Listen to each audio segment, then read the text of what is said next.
मेरे सभी दर्शकों, माँ दुर्गा के 5वें अध्याय में आप सभी का बहुत बहुत स्वागत है। तो सुनिए दुर्गा सप्तशती का ये अध्याय।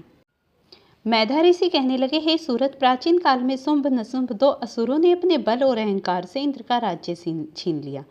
सब देवताओं का एक भाग छीनकर तीनों लोकों में अपना वश कर लिया और उन राक्षसों ने सूर्य, चंद्रमा, कुबेर, यम, वरुण, पवन और अग्नि आदि को भी छीनकर सभी को परास्त करके अपने अधीन कर लिया। तब असुरों के डर से कांपते हुए देवता अपराजित देवी के इस प्रकार स्मरण करने लगे, देवी ने हम लोगों को वर दिया है कि विपत्ति पड़ने पर मेरा स्मरण करोगे तो मैं तुम्हारी विपत्तियों को नष्ट करूंगी। ऐसा निश्चय कर सारे देवता पर्वतराज हिमालय पर पहुंचकर विष्णु माया की स्तुति करने लगे।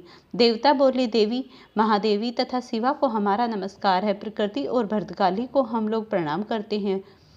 रौद्रा, नित्या, गौरी, धात्री, जगोत्सना, इंद्र रूपिणी और परमात्मनी देवी को नमस्कार है। कल्याण करने वाली, वृद्धि और सिद्धि देने वाली भगवती को तथा राक्षस और राजाओं की लक्ष्मी दुर्गा को, शिव शक्ति शिवांगी को हम बार बार प्रणाम करते हैं।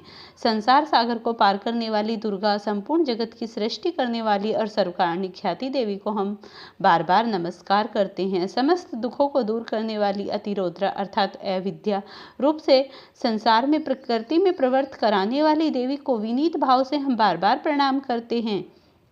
जो देवी सभी प्राणियों में विष्णु माया का नाम से कही जाती हैं, उसे हम नमस्कार करते हैं, बार बार नमस्कार करते हैं। जो देवी सभी प्राणियों में चेतना कहलाती है, उसे हम नमस्कार करते हैं। जो देवी सभी प्राणियों में क्रांतिमान रूप से स्थित है, उसे हम नमस्कार करते हैं, बार बार नमस्कार करते हैं। जो देवी सभी प्राणियों में लक्ष्मी रूप में स्थित है, उसे हम नमस्कार करते हैं, बार बार नमस्कार करते हैं। उसे हम बार बार नमस्कार करते हैं। जो प्राणियों में मातृ रूप से स्थित है, उसे हम बार बार प्रणाम करते हैं, उसे बार बार। जो देवी सभी प्राणियों में भ्रातृ रूप से स्थित है, उसे नमस्कार, बार बार नमस्कार। जो देवी सभी इंद्रियों तथा सब प्राणियों में अधिष्ठात्री रूप से और सब प्राणियों में निरंतर व्यर्थ है, जो चैतन्य रूप से संपूर्ण संसार में व्यापक है, उसको हम बार बार प्रणाम करते हैं। वह देवी हमारी सब विपत्तियों का नाश करे। मैधा ऋषि बोले, हे राजन, इस प्रकार देवताओं की स्तुति करने पर पार्वती प्रसन्न होकर गंगा जल के बहाने देवताओं के सामने प्रकट होकर बोली, तुम लोग यहाँ किसकी स्तुति करते हो? उसी समय पार्वती की देह से उत्पन्न होकर शिवा देवी ने उत्तर दिया, शुंभ निशुंभ ने इनको युद्ध में परास्त करके राज्य से निकाल दिया, इसीलिए ये सब देवता यहाँ एकत्रित होकर हमारी स्तुति करते हैं।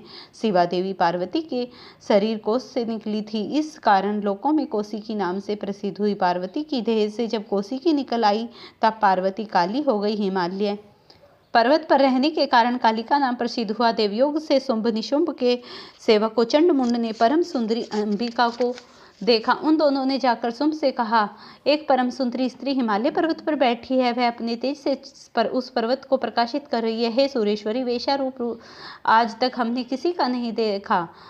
आप मालूम कीजिए कि वह देवी कौन है और उसे ग्रहण कीजिए। वह बहुत सुंदर है, सुंदर स्त्रियों में रत्न रूप है, अपनी क्रांति से सभी दिशाओं को प्रकाशित कर रही है। तीनों लोकों में जितने भी रत्न हैं, हाथी, घोड़े, रत्न मणि, सब उसी के पास हैं।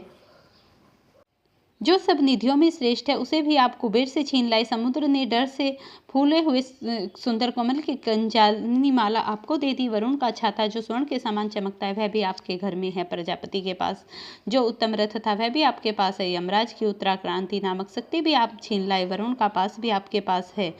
आपके भाई निशुंभ से छीनकर घर में रखा है। जितने भी रत्न समुद्र में उत्पन्न हुए, वह सब निशुंभ के घर में है। अग्नि ने डर से आपको पहनने के लिए दिव्य वस्त्र दिया है। हे दैत्य, इसी तरह आप सब रत्न छीन लाए, इस तरह इस रत्न रूप को भी स्वीकार कीजिए। इसीलिए जितने भी रत्न हैं, वो सब तुम्हारे पास हैं। तो दूत ने देवी को जा सुनाया कि आप हमारे पराक्रमी शुंभ निशुंभ के पास चलो। नहीं जाओगी तो, क्योंकि इस समय सभी रत्नों का भोग वे करते हैं और उनके पास सभी दिव्य शक्ति हैं, तो इसीलिए आप रत्न रूप हो, आप उनके पास चलो। दूत के ऐसा कहने पर जगदात्री भगवती दुर्गा मुस्कुराकर गंभीर शब्द बोली। देवी ने कहा, तुमने जो कहा वह सत्य है, उसमें झूठ कुछ भी नहीं है। शुंभ और निशुंभ तीनों लोकों के राजा हैं, किंतु मैंने भी अतुल्य मंद बुद्धि के कारण ये प्रण कर रखा है, अगर शुंभ या निशुंभ यहाँ आए और मुझे युद्ध में जीत कर ले जाएं, तो मैं उनके साथ अवश्य विवाह करूंगी। दूत ने कहा, हे पार्वती, हमारे सामने ऐसी घमंड की बातें मत कहो। देवी ने उत्तर दिया, शुंभ निशुंभ ऐसे ही पराक्रमी हैं, पर मैं क्या करूं, मैंने बिना विचारे ऐसी प्रतिज्ञा कर चुकी हैं। अब तुम दोनों जाओ और उनसे कहो कि शुंभ और निशुंभ को जो भी ठीक समझे वो करेंगे। अगर आपको ये वीडियो अच्छी लगती है इन्हें लाइक शेयर और चैनल को सब्सक्राइब करें।